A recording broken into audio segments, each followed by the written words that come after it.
Hi hello welcome to opinion matters channel. నేను mister B. Pushpa 2 premiere show సందర్భంగా Sandhya theatre దగ్గర చోటు చేసుకున్న సంఘటనకు సంబంధించి ఐకాన్ స్టార్ అల్లు అర్జున్ కి జైలు శిక్ష పడే అవకాశం, ఈ విషయాన్ని పూర్తిగా కొట్టిపారేయలేం. ఎందుకంటే ఛాన్స్ ఉంది. మన పోలీసుల సంగతి తెలిసిందే.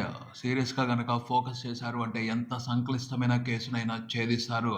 పోతే కొన్ని కేసులు ఎందుకు పెండింగ్ లో ఉంటాయి అంటే దానికి చాలా కారణాలు ఉన్నాయి. మొదటి కారణం మాత్రం నిర్లక్ష్యం. రెండో కారణం అవినీతి. డబ్బులు ఇస్తే చాలా సెటిల్మెంట్లు జరిగిపోతాయి. ఇది అందరికీ తెలిసిన వ్యవస్థే. ఇంకోటి ఉంది, ఇంకో అతి ముఖ్యమైన కారణం ఉంది. అదేమిటి అంటే ఒత్తిడి. పై ఆఫీసర్స్ ఒత్తిడి చేయొచ్చు, పవర్ లో ఉన్న అధికారులు ఒత్తిడి చేయొచ్చు. ఒకటే మాట అంటారు, చూసి చూడనట్టు పో అని. దానికి గనక సరెండర్ అయ్యారు అంటే చాలా కేసులు పెండింగ్ లోనే ఉండిపోతాయి. సంవత్సరాలు గడుస్తున్నా అవి తేలవు. అలా కాకుండా స్వేచ్ఛిస్తున్నాం, ఈ కేసు తేల్చాలి, తొందరగా తేల్చాలి అన్న బూస్ట్ అధికారుల నుండి పోలీసులకు వచ్చింది అనుకోండి, ఆ కేసులు మాత్రం పరిగెడతాయి, గంటల్లో సాల్వ్ అవుతాయి. ఎంత టఫ్ కేసు అయినా బ్రేక్ చేస్తారు.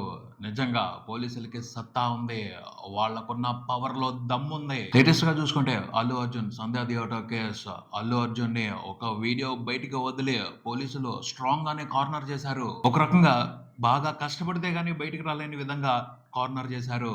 తప్పించుకోవటం కొంచెం కష్టమే. అల్లు అర్జున్ తగ్గేదేలే కాదు, తగ్గిపోవాల్సిందే. ఆ రకంగా కార్నర్ చేశారు. మాట్లాడటానికి లేదు ఏమి. ఏదైనా మాట్లాడాలి అనుకుంటే క్షమించండి, పొరపాటు జరిగింది అనే మాట్లాడాలి. మళ్ళీ ఎప్పుడు ఇలాంటి పొరపాటు జరగదు, జరగనివ్వను అని పబ్లిక్ కి అల్లు అర్జున్ భరోసా ఇవ్వాలి, నమ్మకం ఇవ్వాలి. ఆ రకంగా పోలీసులు వాళ్ళు రిలీజ్ చేసిన వీడియోతో అల్లు అర్జున్ ని కార్నర్ చేశారు అని చెప్పొచ్చు. అది యాక్సిడెంట్, అందులో ఎవరు తప్పు లేదు అని అల్లు అర్జున్ సమర్థించుకునే అవకాశానికి చాలా వరకు గండి కొట్టారు పోలీసులు. ఆ సంఘటనకు సంబంధించి చాలా మంది తప్పు ఉంది, అందులో అల్లు అర్జున్ తప్పు కూడా ఉంది అని ఒప్పుకోవాల్సిన పరిస్థితి తీసుకొచ్చారు. వాస్తవం ఏమిటి అంటే అల్లు అర్జునే తన చేతులారా ఈ పరిస్థితిని తెచ్చిపెట్టుకున్నాడు. తనకున్న పరపతితో ఈ మ్యాటర్ అయితే ఇంత హైలైట్ అయి ఉండేది కాదు. పై అధికారుల సూచనలతో పెండింగ్ లో ఉండిపోయే కేసే ఇది. కానీ ఎప్పుడు టర్మ్స్ అండ్ కండిషన్స్ కరెక్ట్ గా ఉన్నప్పుడు ఖచ్చితంగా అందరూ అల్లు అర్జున్ ని సేవ్ చేయడానికే కష్టపడేవాళ్ళు. కేసు అలా నడుస్తా ఉండేది. జనం ఫోకస్ ఈ కేసు మీద నుంచి వేరే వైపుకు మళ్ళగానే అన్నిటినీ సెటిల్ చేసి స్మూత్ గా కేసుని సాల్వ్ చేసేసేవాళ్ళు. ఎన్ని జరగట్లేదు ఇలాంటివి ఎంతమందికి తెలియదు. ప్రతి ఒక్క చోట జరుగుతానే ఉంటది. ఇన్ఫ్లుయెన్స్ ను బట్టి కేసులో నీరు గారిపోతా ఉంటాయి. సంధ్యా థియేటర్ సంఘటన జరిగిన తర్వాత చూసుకుంటే పోలీసులు అధికారం చూసి చూడనట్టే పోయింది. అల్లు అర్జున్ వినయంగా, వినమ్రతతో, విధేయంగా ఉన్నట్టయితే అంతా స్మూత్ గా నడిచిపోయేది. కానీ ఎక్కడైతే ఈగో క్లాష్ మొదలైందో అక్కడి నుంచి కథ అడ్డం తిరిగింది. తప్పలేదు, గవర్నమెంట్ కి తన అధికారం ప్రదర్శించాల్సిన అవకాశాన్ని కల్పించి పెట్టాడు అల్లు అర్జున్. సో పోలీసులు కూడా పర్మిషన్ వచ్చింది, మీ అధికారాన్ని ఉపయోగించండి అని. క్లియర్ గానే అర్థం అవుతుంది. అల్లు అర్జున్ కామ్ గా ఉంటున్నాను అంటూనే కయ్యానికి కాలు దువ్వాడు. అతను చేసిన ప్రతి పని, అతను తీసుకున్న ప్రతి నిర్ణయం మిస్ ఫైర్ అయ్యింది. పై అధికారానికి పౌరుషాన్ని పెంచింది. చివరికి పోలీసులు ఇగో కూడా హర్ట్ అయ్యింది. పై అధికారం గానీ పోలీసులు గానీ లోకల్ గా ఈ విషయానికి సంబంధించి జరుగుతున్న చర్చతో నార్మల్ గానే ఉన్నారు. ఎందుకంటే కొంతమంది అల్లు అర్జున్ ని సపోర్ట్ చేస్తుంటే కొంతమంది అధికారాన్ని, పోలీసుల్ని సపోర్ట్ చేశారు. అంటే మీడియా క్లియర్ గా రెండుగా డివైడ్ అయింది. కొంతమంది సపోర్ట్ చేస్తున్నారు, కొంతమంది సపోర్ట్ చేయట్లేదు. అయినా సరే బ్యాలెన్స్ ఉంది, కొంచెం సపోర్ట్ అందుతుంది గవర్నమెంట్ కి, పోలీసులకి. కానీ పై అధికారాన్ని, పోలీసుల్ని హర్ట్ చేసింది మాత్రం national media. National media clear గా ఒకవైపే స్టాండ్ తీసుకుంది, అల్లు అర్జున్ వైపు తీసుకుంది. అతని పాయింట్ ఆఫ్ వ్యూ లో నుండే ఇష్యూని చూస్తూ గవర్నమెంట్ ని ఇరకాటంలో పడేసింది. ఖచ్చితంగా ఇలాంటి పరిస్థితి ఉన్నప్పుడు ఇరిటేషన్ వస్తుంది కదా, గవర్నమెంట్ కి వస్తుంది, ఆటోమేటిక్ గా పోలీసులకి వస్తుంది. అది క్లియర్ గా అర్థం అవుతుంది, ఓపెన్ గానే అర్థం అవుతుంది. Hyderabad commissioner of police press meet పెట్టిన తర్వాత నేషనల్ మీడియా మీద తన అసహనాన్ని వెళ్ళగక్కారు. నేషనల్ మీడియా అల్లు అర్జున్ కి అమ్ముడు పోయింది అన్నట్టు మాట్లాడారు. తర్వాత క్షమించమని అడిగారు. కాకపోతే అర్థం అవుతుంది కదా ఆయనకి అసహనం ఎందుకు ఉందో, ఎవరి మీద ఉందో అని. పరిస్థితి అలా ఉన్నప్పుడు వాళ్ళు అల్లు అర్జున్ ని ఊరికనే వదిలిపెడతారా? చూపించాలి కదా, వాళ్ళ పవర్ కూడా చూపించాలి కదా. అందుకు చాలా పెద్ద ప్లానే వేశారు.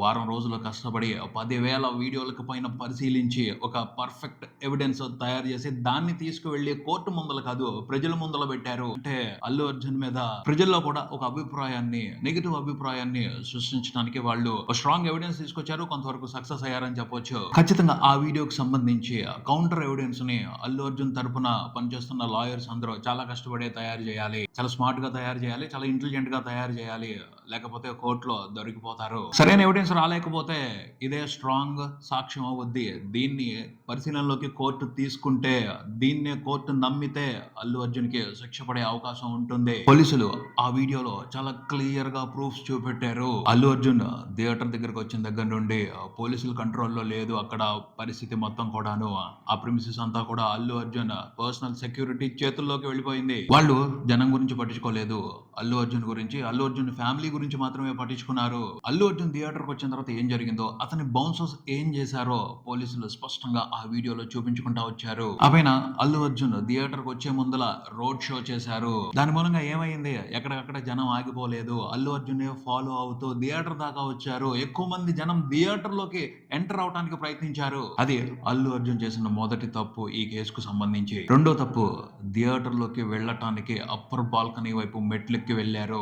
ఆ అప్పర్ బాల్కనీలోకి ఎంటర్ అవటానికి ఓ గ్రిల్ గేట్ ఉంది. అల్లు అర్జున్ ఎంటర్ అయిన తర్వాత దాన్ని ఫోర్స్ గా మూసేశారు, ఇంకెవరు లోపలికి రాకుండా. ఇది కూడా ఒక తప్పే. దీని మూలంగానే రేవతి గారు చనిపోవటానికి అవకాశం ఏర్పడింది. ఎందుకంటే అప్పర్ బాల్కనీలోకి రావడానికి వీలు లేకపోవడంతో అందరూ కూడా అల్లు అర్జున్ ని చూడటం కోసం లోవర్ బాల్కనీ గేట్ లో నుంచి ఎంటర్ అవటానికి ప్రయత్నించారు. అక్కడ బాగా జనం గ్యాదర్ అయ్యారు. లోవర్ బాల్కనీలోకి ఎంటర్ అవటానికి కూడా ఒక గ్రిల్ గేట్ ఉంది, దాన్ని సగం తెరిచి పెట్టారు. ఎందుకంటే ఒకవైపు నుంచి తక్కువ మంది లోపలికి వెళ్లే విధంగా పెట్టారు. కానీ ఎక్కువ మంది ఫోర్స్ గా అక్కడికి వచ్చేప్పటికి సగం మూసున్న గ్రిల్ గేటు ఇరిగిపోయింది. దాంతో అందరూ ఒక్కసారిగా లోపలికి వెళ్ళడానికి ముందుకు వచ్చేసారు. పరిస్థితి ఏమిటి అంటే, టికెట్ లేని వాళ్ళు కూడా థియేటర్ లోకి ఎంటర్ అవడానికి ప్రయత్నించారు, ఎక్కువగా ప్రయత్నించారు. దాని మూలంగానే తొక్కిసలాట చోటు చేసుకుంది. ఆ గేటు దగ్గరే ఉన్న రేవతి గారు, శ్రీతేజ్ అప్పుడే గాయపడ్డారు. సీసీటీవీ ఫుటేజ్ లో చూస్తున్న పరిస్థితుల ప్రకారం చూస్తుంటే అల్లు అర్జున్ కి డైరెక్ట్ గా ప్రమేయం లేకపోయినా అతని మూలంగా ప్రమాదానికి కారణం ఏర్పడింది అని అర్థం అవుతుంది. ఈ విషయాన్ని పోలీసులు డైరెక్ట్ గా చెప్పడం కాకుండా వీడియోతో స్ట్రాంగ్ ప్రూఫ్ చూపెట్టారు. దాని మూలంగా అల్లు అర్జున్ ప్రమేయం ఉంది, ఇండైరెక్ట్ ప్రమేయం ఉంది. అతను అలా చేయకపోతే, అతని బౌన్సర్స్ అలా చేయకపోతే ఈ ప్రమాదం జరిగి ఉండేది కాదు అని పోలీసులు స్ట్రాంగ్ గా రేపు కోర్టులో వినిపిస్తారు అని అర్థం అవుతుంది. ఇండైరెక్ట్ గా అయినా ఒకరు చనిపోవడానికి కారణమయ్యారు కాబట్టి అతని మీద పెద్ద శిక్ష పడే కేసును పెట్టారు పోలీసులు. ఈ విషయాన్ని కరెక్ట్ గా ప్రూఫ్స్ తో నిరూపించగలిగారు అంటే కోర్టు అల్లు అర్జున్ కి మరీ పెద్దగా కాకపోయినా ఒక 2-3 సంవత్సరాలైనా జైలు శిక్ష విధించే అవకాశం ఉంటుంది. హైదరాబాద్ సిటీ పోలీస్ కమిషనర్ అయితే కాన్ఫిడెన్స్ తోనే ఉన్నారు. మా దగ్గర ఇంకా స్ట్రాంగ్ ఎవిడెన్సెస్ ఉన్నాయి, వాటిని కోర్టులో ప్రవేశపెడతామని. అంటే పోలీసులు ఇదే ఇంటెన్సిటీతో ఉంటే, గవర్నమెంట్ అదే పట్టు మీద ఉంటే ఛాన్స్ ఉంది, చాలా వరకు అల్లు అర్జున్ కి జైలు శిక్ష పడే అవకాశం ఉంది అని న్యాయ నిపుణులు మాట్లాడుతున్నారు. కాన్ఫిడెంట్ గానే చెప్తున్నారు. సంఘటన జరిగిన తర్వాత మీరు ఇక్కడ ఉండకూడదు, వెళ్ళిపోండి అని పోలీసులు అభ్యర్థించిన అల్లు అర్జున్ నేను సినిమా చూడాలి అని థియేటర్ లోనే ఉన్నారు. ఈ విషయం కూడా మోరల్ గ్రౌండ్స్ మీద, హ్యుమానిటీ గ్రౌండ్స్ మీద అల్లు అర్జున్ కి బ్లాక్ మార్కే. కోర్టు ఈ విషయాన్ని కూడా పరిశీలనలోకి తీసుకుంటది. అతని వ్యక్తిత్వాన్ని అర్థం చేసుకోవడం కోసం అక్కడ పోలీసులు మాటని పెడచెవిన పెట్టాడు అల్లు అర్జున్ అన్న మ్యాటర్ నిరూపించబడిందంటే మాత్రం అతను మానవత్వంతో వ్యవహరించలేదు అని కోర్టే కాదు పబ్లిక్ కూడా స్ట్రాంగ్ గా నమ్ముద్ది. పోలీసులు అయితే అల్లు అర్జున్ వాళ్ళ మాటలు పట్టించుకోకుండా మానవత్వానికి, నీతికి, ధర్మానికి అవకాశం ఇవ్వకుండా వ్యవహరించారు అని స్ట్రాంగ్ గానే వీడియో ప్రూఫ్స్ తో నిరూపించే ప్రయత్నం చేశారు. ఇవన్నీ కొంతవరకు పోలీసులకి ఫేవర్ అవుతాయి. పోలీసుల వైపు తప్పున్నా వాళ్ళకి వార్నింగ్ ఇచ్చే విధానం వేరుగా ఉంటుంది కోర్టు. కానీ అల్లు అర్జున్ ఇండైరెక్ట్ ప్రమేయం ఉంది కాబట్టి, దానివల్ల ఒక ప్రాణం పోయింది కాబట్టి కోర్టు కఠినమైన డెసిషన్స్ తీసుకునే అవకాశం ఉంది. కానీ ఈ విషయం ఈ మధ్యలోనే సర్దుబాటు అయిపోతే, ఎవరైతే పంతం పట్టుకుని ఉన్నారో వాళ్ళతో కాంప్రమైజ్ అయిపోతే, ఎన్నిసార్లు చూడలేదు, ఎన్ని ఉదాంతాల్లో చూడలేదు, కేసు నీరు గారిపోద్ది. లేదంటే సంవత్సరాలు నడుస్తూనే ఉంటది. ఏదో ఒకటి చేస్తారు, ఏదో రకంగా సిచ్యువేషన్ ని మారుస్తారు. అట్లీస్ట్ అల్లు అర్జున్ కి శిక్ష అయినా లేకుండా చేస్తారు కాంప్రమైజ్ అయితే. అందుకు అవకాశం ఉంది. ఎందుకంటే మనకు తెలియదా ఈ వ్యవస్థ గురించి. అవసరాన్ని బట్టి పద్ధతులు, నిర్ణయాలు అన్ని మారిపోతా ఉంటాయి. ఫైనల్ గా సంధ్యా థియేటర్ సంఘటనకు సంబంధించి అల్లు అర్జున్ భవిష్యత్తు ఏమిటి, శిక్ష పడుద్దా అంటే, ఈ విషయాన్ని వ్యవస్థ ఎంతవరకు డిసైడ్ చేయగలుగుతుందో వేణుస్వామి ప్రిడిక్షన్ కూడా అంతవరకు డిసైడ్ చేయగలదు అని చెప్పొచ్చు. అంటే ఏదైనా జరగచ్చు, శిక్ష పడొచ్చు, పడకపోవచ్చు. మనకున్న ఈజీ మార్గం మాత్రం వేణుస్వామి ప్రిడిక్షన్. ఆయన కనుక్కోండి అల్లు అర్జున్ కి గ్రహాలు ఎలా ఉన్నాయో, శిక్ష పడుద్దో లేదో. చాలా మంది ఉద్దేశం అయితే పంచాయతీలు నడుస్తాయి, కాంప్రమైజ్ అవుతారు అనే. కాకపోతే అల్లు అర్జున్ కి సిచ్యువేషన్ లో శిక్ష పడేట్టు తెలంగాణ గవర్నమెంట్ చేయగలిగితే మాత్రం చాలా పెద్ద సంచలనమే అవుతుంది. నా ఒపీనియన్ అయితే వ్యవస్థ కరప్ట్ అవ్వకూడదు అని. మీ ఒపీనియన్ ఏమిటో కింద కామెంట్స్ లో తెలియజేయండి. వివేకవంతమైన సమాజం కోసం ఒపీనియన్ మ్యాటర్స్. ఈ వీడియో మీకు నచ్చితే లైక్ చేయండి, మీ ఫ్రెండ్స్ తో షేర్ చేసుకోండి. ఒపీనియన్ మ్యాటర్స్ ఛానల్ ని సబ్స్క్రైబ్ చేయండి. Thanks for watching.